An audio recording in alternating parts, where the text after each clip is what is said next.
Zeyd bin Sabit. Zeyd bin Sabit radıyallahu anh da 10 yaşında bir yetim idi.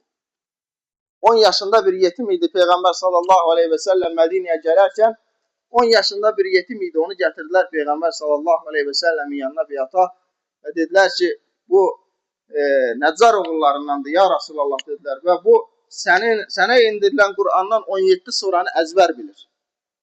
Hələ ki Peygamber sallallahu aleyhi ve sellem təzə hicrət eləmişdi o zaman Medine'ye.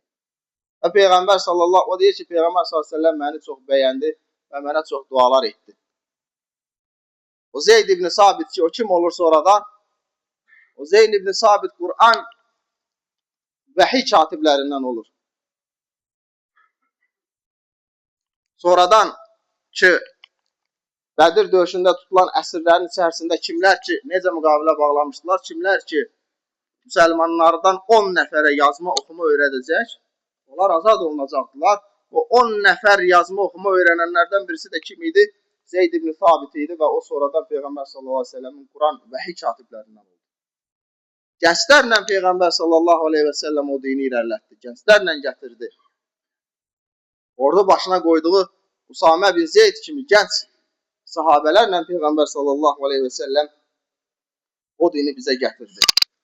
Abdullah ibn Məsud, Zübeyir ibn Avvam, Abdurrahman ibn Avf, Abdullah ibn Məsud bilirsiniz fəqih idi. Abdurrahman ibn Avf tacir idi, ümmətin ən zənginlərindən birisi idi. Saad ibn Əbi Vakkas, məşhur, ümmətin oxucusu, Saad ibn Əbi Vakkas, bunların tamamı iman gətirərkən 16 yaşlarında idilər.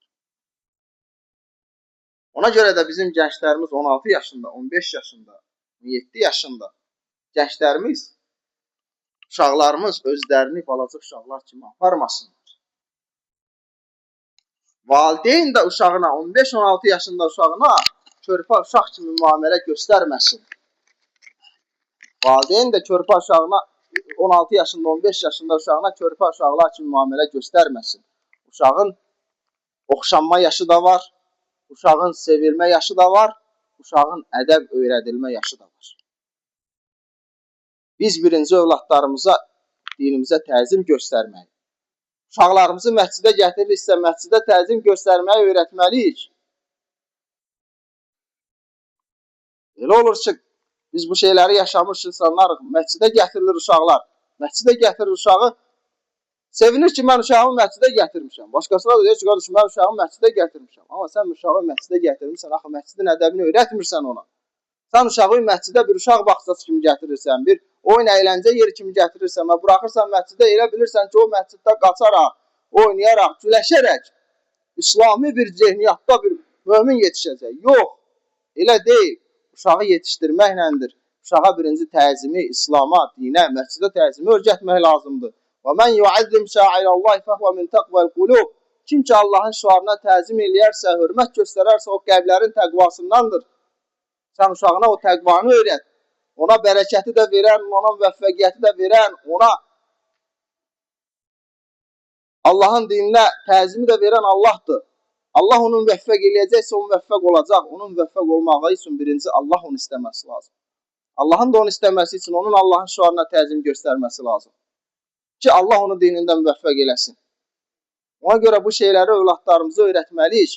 Bəzən bizim evimizdə övladlarımıza icazə vermədiyimiz şey məsciddə eləməsinə icazə verir valideyn. Bu da bir problemdir. Biz övladlarımıza məscidi də öyrədəcəyik, məscidə gəlməyi də öyrədəcəyik, onunla birlikdə məscidin ədəblərini də öyrədəcəyik. Dəmiri isti-isti döyərlər. Əgər sən uşaqlarına, uşaq yaşında o isti dəmir olan vaxtı ona öyrətməsən, sonra gec olacaq. O 16-17 yaşına çatanda gec olacaq. Sən ona artıq heç nə öyrədə bilməyəcəksən. Halbuki onlar bizim nədir? Onlar bizim gələcəyimizdir. Görün, nə yaşda sahabilər, nə yaşda bu dinə xidmət ediblər. Necə xidmət ediblər? Hansı amalda, hansı düşüncədə olublar? Böyük düşüncələrdə olublar. Ki, bugün 30 yaşında insanlarımız o düşüncəyə çata bilmir. Onların 15 yaşında düşündüyünü bizim 50 yaşında bəzən ağsaqqalımız düşünə bilmir. Çünki düşüncə və dərk və təfəkkür yaşla deyil.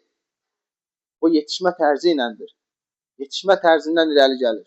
Necə yetişdirərsənsə, o şəkildə də düşünəcəkdir.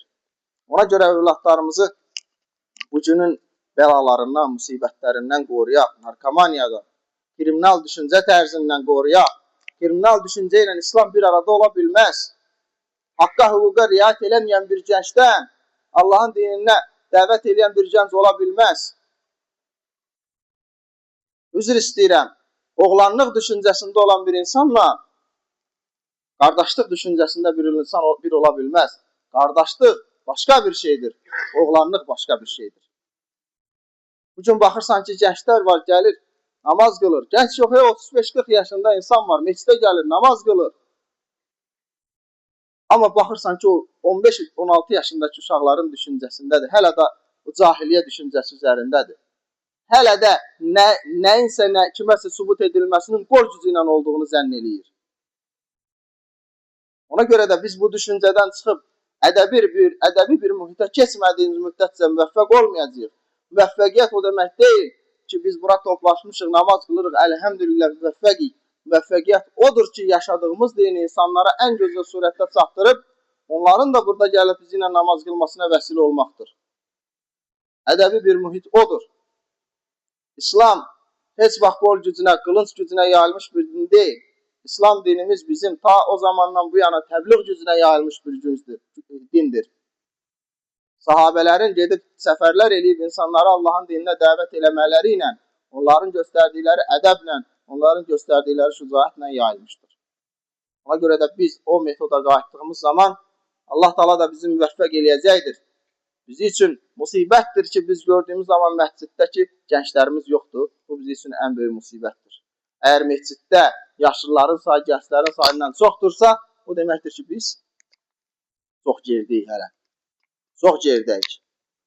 O demək deyil ki, biz haşa, yaşlı, gənc. Allahın dinində üstünlük ancaq təqva ilandır. Amma onunla bərabər gələcək toxumlarımız bizim gənclərləndir. Bu nəyə bənzəyir? Sanki bizim ambarımızda 100 ton, bir insanın ambarında 100 ton taxılı var. Bu yaxşı bir şeydir. Amma əkin yerində taxılı yoxdur. Əkin yerində çox az taxılı var. Bu 100 ton qutaracaq. Bunun əkini olması lazım ki, təzədən oradan məhsul götürsün, amma orada çox az məhsulu var. Gələcəyə yatırımı yoxdur. Bizim də gələcəyə yatırımımız gənclərimizdir. Onları pis vərdişlərdən qoruyaq, özümüzü də qoruyaq, onları da qoruyaq ki, biz gələcəyə işıqlı bir addım ata bilək. Uşaqlarımızın, övladlarımızın qədrini bilək. Onlara biganə yanaşmayaq. Buraxmışıq, böyüyəcək, baxacaqsan, bir də böyüdü, əskər oldu, nə bilim, ailə yəsi oldu, böyüdü, belə yox. Onlara uşaq vaxtından, onlara diqqətlə yanaşaq ki, onların hər halı ilə hallanaq ki, onlar gələcəkdə faydalı bir insan olsunlar. Və dua istəyən qardaşlar var. Bir qardaş var, o onkoloji xəstədir, onun üçün böyle Allah Taala ona şəfa versin.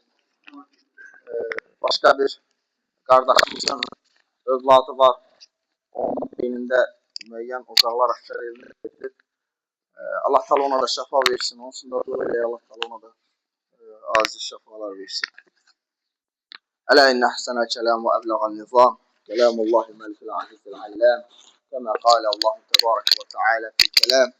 وإذا قرئ القرآن فاستمعوا له وأنصتوا لعلكم ترحمون